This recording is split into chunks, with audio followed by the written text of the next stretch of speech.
Hi, it's Audrey here of Saturn Farms. Hope you're keeping well. Just here today to talk about CVs, following up from a last video that I did around recruitment. So today what I'm going to talk about is just our experience from getting CVs in, what we look for, what is important to us. I think it's relevant to any farm jobs or any sector, but as I said, it's just our experience and how we feel about CVs or what we look for in CVs when we get them in. First thing I would say is to ensure that your CV is well laid out. So by this I mean that the information is, so you have your personal details at the beginning and then your employment history, so your employer and the dates that you worked for that person, and underneath that then bullet points. The reason I say bullet points, it says to me that the person is methodical, is a clear thinker, is able to pull their information together and is able to sort out the most important information from less important information. And this for me would be a reflection of your ability to do the same thing in work. Have relevant information for the job that you're applying for. So by that I mean I would suggest that you cater your CV for the job that you're applying for. So if that's a farm assistant, that you extract out of your experience the most relevant, and if you're applying for a contractor job, that you focus your CV around that area. I wouldn't be leaving information out, but I would elaborate on the information that's most relevant to the job that you're applying for. Often people will say, is it bad to go to 3 pages on your CV?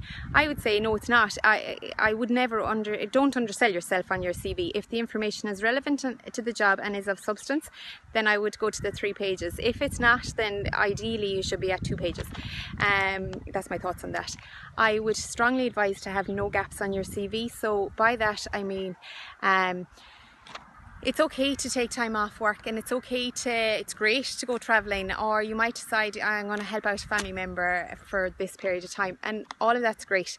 I just put it on your CV. So if you finished a job in June and started your next one in October, just say from June to October 2018 went travelling, or whatever it was that you did.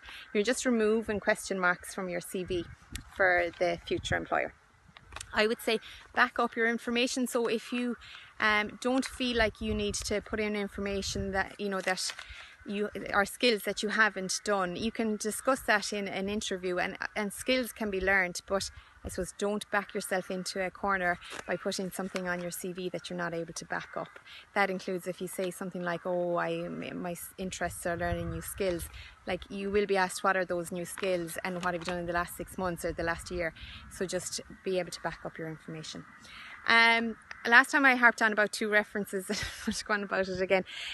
Past employer references do carry more weight than character references. However, in the absence of having 2 employer references, do put down character references. They're still really worth while, and they're worth getting. The last thing I would say is, sounds really basic, but it's to spell check the CV.